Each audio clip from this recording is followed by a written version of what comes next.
চারিদিকে গ্রামগঞ্জ জ্বলছে, মানুষ জ্বলছে, আর আপনি আপনার বিজেপি সিটগুলোকে যাতে রক্ষা করতে পারেন তাই তিনটে নিজের মতো লোককে ইলেকশন কমিশন বানিয়ে দিয়েছেন। আপনারা জানেন, আমি তাকে স্যালুট জানাই। ইলেকশন কমিশনের একজন মেম্বার চলে গিয়েছিলেন পদত্যাগ করে, বেঙ্গলের সাথে এই রকম ব্যবহার করা হচ্ছে বলে। আর আজকে যারা বসে আছে তারা কারা? বিজেপির লোক আর সাথে কংগ্রেসের বিরোধী দলনেতা, যিনি বলছেন হয় বিজেপিকে ভোট দিন, নয় সিপিএমকে, নয় কংগ্রেসকে ভোট দিন। বুঝুন, না আছে নীতি, না আছে আদর্শ।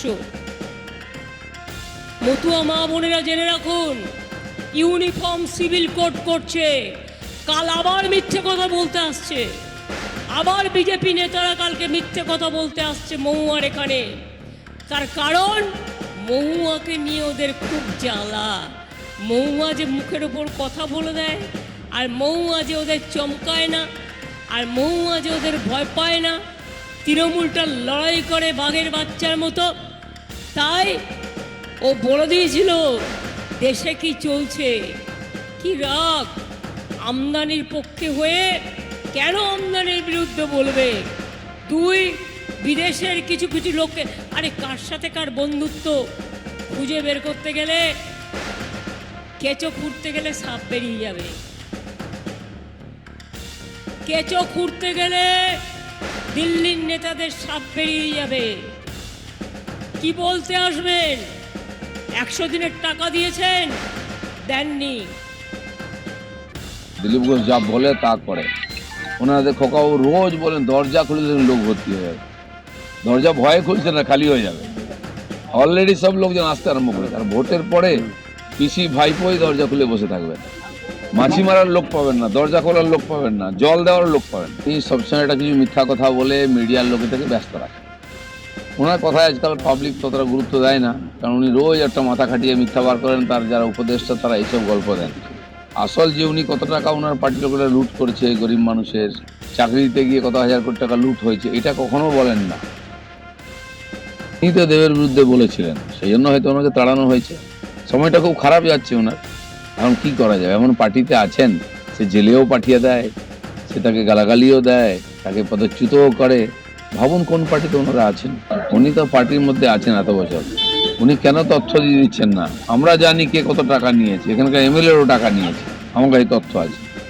তো কোর্ট দেখছে, কোর্ট দেখবে। আর উনি যদি চান এখানকার রাজনীতি স্বচ্ছ হোক, তাহলে উনি সহযোগিতা করুন, ইডিকে সিবিআইকে তথ্য দিন, তাহলে সব জেলে যাবে।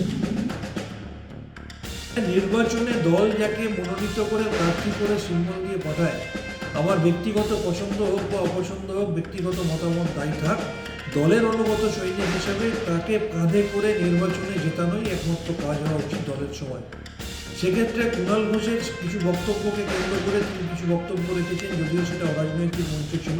সেই বক্তব্যের প্রেক্ষাপটে শৃঙ্খলাপরায়ণ তৃণমূল কংগ্রেস তার ঊর্ধ্বতন নেতৃত্বের সিদ্ধান্ত অনুযায়ী একটি পদক্ষেপ নিয়েছে, সে নিয়ে আমার কোনো কিছু বলার নেই। দলের অনুগত সৈনিক হিসাবে দলের সিদ্ধান্ত নিতেই পারে বলে আমি মনে করি।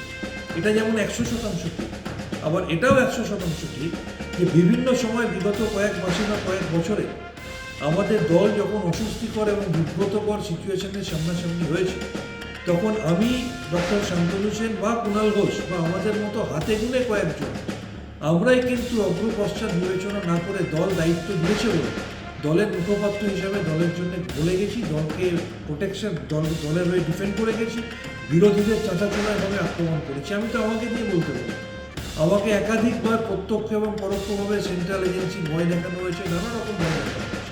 আমি কিন্তু মাথা নত করিনি, সমানভাবে বলেছি। ঠিক একইভাবে কুণালবাবুকেও দেখেছি বিভিন্ন সময় বিভিন্ন সমস্যার সমাধান করার জন্য তিনি ছুটে গেছেন বা তিনিও বিরোধীদের চাঁচাচোনার ভাষায় আক্রমণ করেছেন। তাই আমি আবার বলছি, নির্বাচনের সময় যদি এমন কিছু কথা বলে তিনি আমাদের দলের প্রার্থীকে বিব্রত করে থাকেন বা আমাদের দলকে অস্বস্তিতে ফেলে থাকেন, নিশ্চিত করে দল তার জন্য পদক্ষেপ নিয়েছে, সে নিয়ে আমার কিচ্ছু বলার নেই, সেটা যেমন সঠিক। আবার পাশাপাশি কোনো একটা মানুষের মুষ্টিমেয় একদিন দুদিন তিন দিনের কিছু বক্তব্যের জন্য তার অতীতে দীর্ঘদিনের দলের প্রতি কন্ট্রিবিউশন সেটাও কিন্তু হুট করে শূন্য হয়ে যায়।